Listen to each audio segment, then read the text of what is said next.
Hello ladies, welcome back to my channel. So I also decided to do a part 2 from the stroking ego video that I just posted.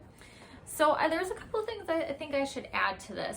So I know I liked the whole angle about like using their job as your material to use for doing this with. And I want to give you a couple more pointers for this because I kind of forgot to add some other things that I like to say when I use their job as my way to stroke their ego.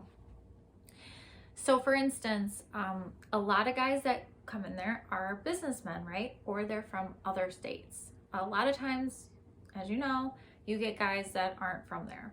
So when they say, yes, I'm traveling for work, that is also a good time to say, if you're not familiar with what they do or have any background information on it, you can say, wow, well, they brought you all the way from that place just to come here to do that job. You must be really good at that if nobody here could do it, you know? So that way you're making it sound like they're super smart and that nobody around here was good enough to do it, so they had to come from, you know, wherever just to do this job. I think that's a really good one. I think that some guys might not even think about that. They might not even realize, like, yeah, you know, she's kind of right. Like, I shouldn't have had to, you know, like, why couldn't somebody do that same job here? But they, you know, so I think that kind of makes them like kind of get an unintended compliment. And I think it's another way to stroke their ego if you're struggling with not knowing much about their job industry. Also, another one that I'm just going to give you like another example is like if you meet somebody that's a doctor or a scientist or something in the healthcare field.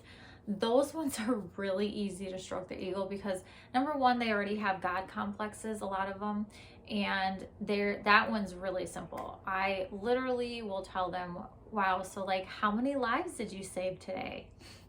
You know, because if they're scientists, you know, a lot of them do like research and they might be like developing like a new kind of medication for something or studying some type of incurable disease or, you know, whatever, but it's always, you can always fall back on that one if they're like in healthcare and just really like, you know, make it sound like you think that they are like saving lives, which they probably are in a sense. If they're not doctors, if they're scientists, they probably are contributing to saving people. So that's also another one to think about. I think that you can use in some really good game. So if you ladies have any further questions, feel free to leave it down below and we will see you in the next video.